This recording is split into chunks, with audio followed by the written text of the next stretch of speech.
did you go? We used to be kids, now I feel so grown. I miss being free to be me, not alone. I used to have friends, but we don't talk anymore. I guess that's on me, I got busy. I used to drink soda, now I switched to whiskey. I didn't want time to pass, but time is fast. I just wish you were more than memories.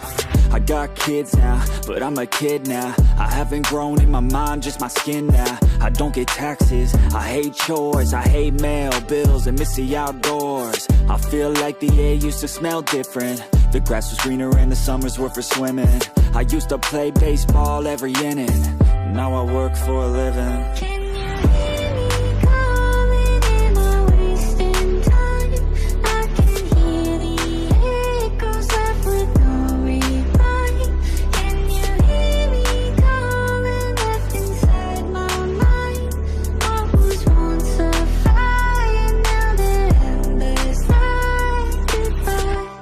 Watch more podcasts and hear less music. My brain feels different and I don't want to lose it.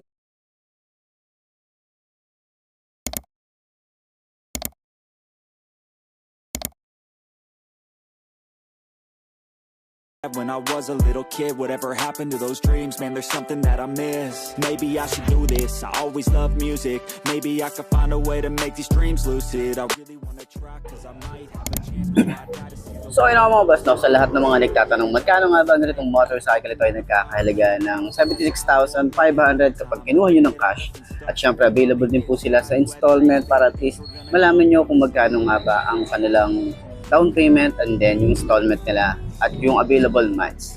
So sa tingin nyo, sulit nga ba ang presyo niya ngayon 2025? Comment nyo naman yan, at para sa mga nakagamit na ng ganitong motorcycle, baka pwede nyo i-share dyan sa comment section. Ano nga ba yung mga naging experience nyo sa motorcycle na to? Ayos na ayos yan. So ayun na nga mga boss, no? Sa lahat ng mga nagtatanong, magkano nga ba ang ganitong motorcycle? Ito ay nagkakahalaga ng 65,000 kapag kinuha nyo ng cash. At syempre, sabot-sabot lang kay Rusi, baka pwede kayong makahingi ng discount. Depende na lang yan sa pag-uusap nyo. So, ilalagay ko na lang din dyan sa screen nyo yung kanilang terms, yung kanilang 12 months hanggang 36 months kung available naman. And yung rebate nila na 300 pesos. So, malaking bagay na yun. So, sa tingin nyo, sulit nga ba ang ganitong motorcycle sa presyo niya? Comment nyo naman yan sa baba. At para naman doon sa mga nakagamit na ng ganitong motorcycle, baka pwede nyo i-share dyan sa comment section.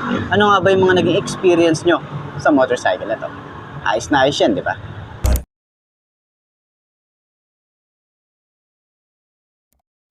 So, yun ang mga best no, ngayon 2025. Meron silang bagong nilabas na Brewski 125. So ito, meron silang kulay blue dito na gloss finish. And then meron pa silang mga iba't ibang colorway na nilabas. Alam ko may white tsaka may black. Tapos ito. And side stand muna natin. So ganito yung tsura niya. Kapag naka-side stand. Ay, okay. So goods na goods yan sa mga parking na sa mga mall. Okay. So yun na nga ngayong 2025. Meron na namang nilabas si Rusi na Sparkle 125i. So ngayon nakita natin bago na yung mga decals. So yung unang tingin ko rito nung nakita ko siya ay para siyang flag, no? Yung design ng flag yung blue and red. Okay, pero wala siyang yellow. Yun lang yung kinulang sa kanya. Pero sana meron siyang lining na kahit yellow para at least parang tribute para sa Independence Day, 'di ba? Kakatapos lang. So yun na nga, sa design, same pa rin naman, pero ang nagustuhan ko talaga rito ay yung decals niya. Meron tayong kulay blue. May kulay blue din dito na decals. And then, meron tayong kulay red. Kulay blue na 125, kulay red, and kulay blue. And then, syempre, yung sparkle is emblem pa rin yan. Maganda pa rin yung kanyang emblem. Ayan, naka 3D emblem siya. So, yun talaga yung mga na-highlight dito sa motorcycle na to. Ang ganda eh. Gaya nga ng sinabi ko, para siyang design para sa Independence Day. Kulay yellow na lang yung kulang sa kanya na color barya or color lining. Okay? So, ayan. Pakita ko na lang din sa inyo. Ayan. Yung itsura din dito, same pa rin naman. Meron pa rin tayong Rusi dito. QC pass na rin to. F2 nakalagay. Hindi ko rin na familiar kung ano yan. Pero sa dito, additional brake lock. Yun yung mga additional na gusto natin dito para at least 'di ba? Gaya-gaya na eh. Ayan, so meron tayong signal light dito sa taas, park light niya or daytime running light. Maangas pa rin na ating headlight dito. Ayan, kita nyo naman yan, 'di ba? So meron din tayong malapad din na ating front fender. Flexible din, naka-telescopic fork din tayo rito. And meron tayong Rusi na naka-emboss. Naka-single disc brake tayo dito. And then ito nga po pala ay speedometer sensor. Naka-dual pad caliper. And then yung mugs niya, same pa rin. 'Di ba? Yung parang power mugs na sinasabi nila or spider mugs.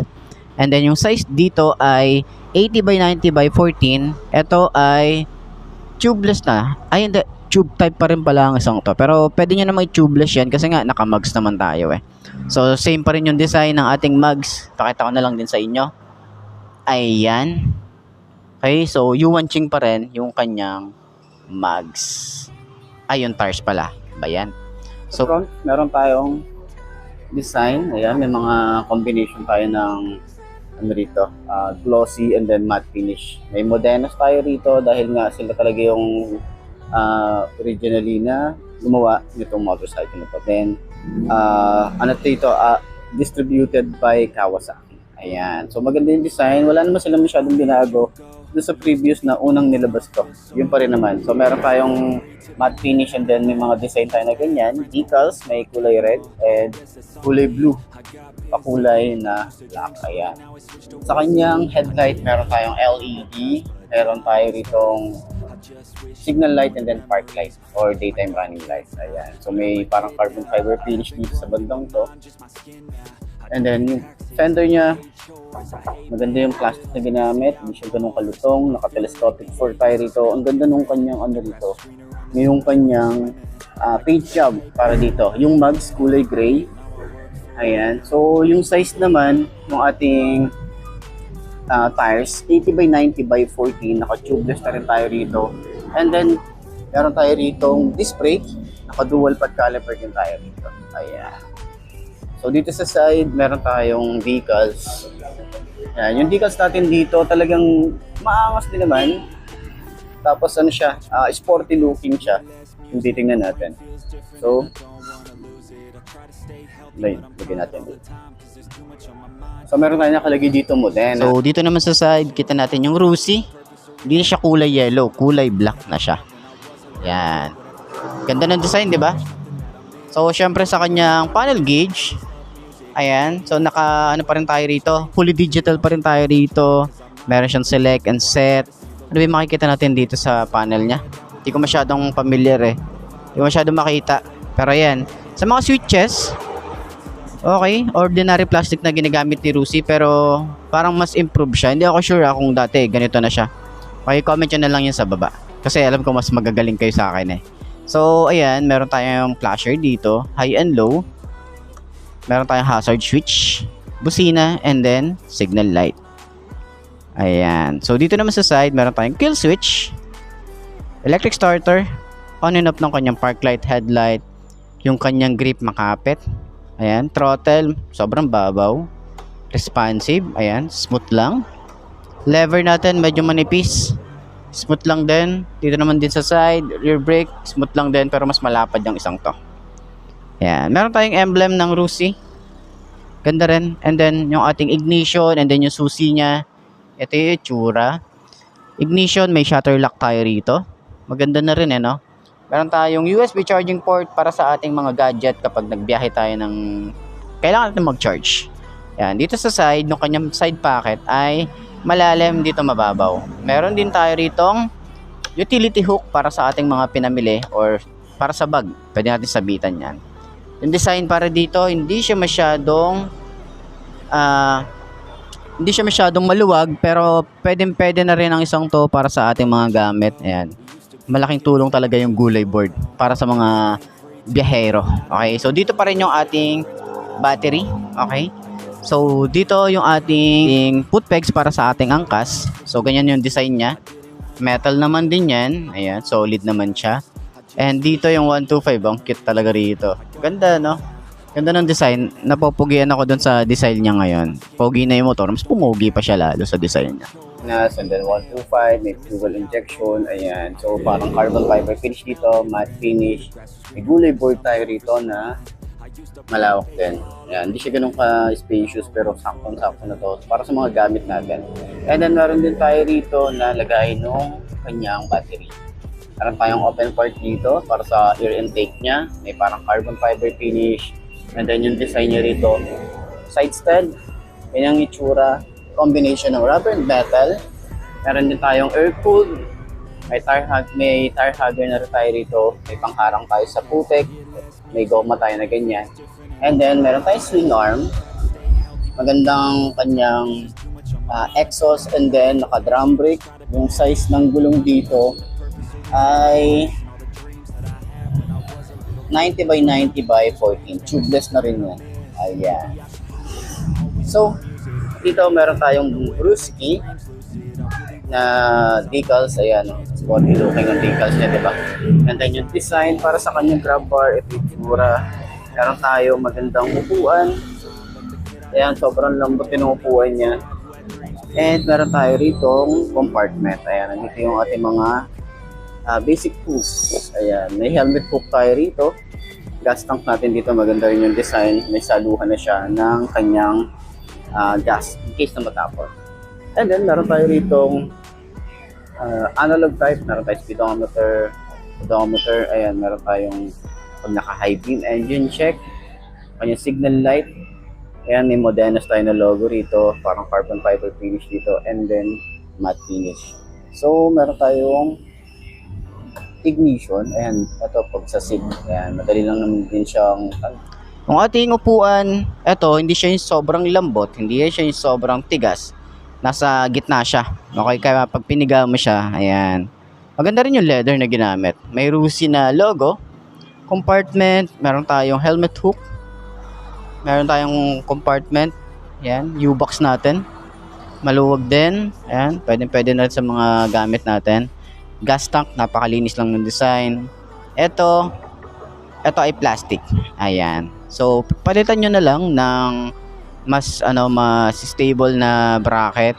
Okay? Yan, nyo na lang to. Palitan nyo na lang, may mga nabibili naman na ganun, top box and then meron na siyang bracket. So, sukat naman yan sa mga Honda Click. Okay?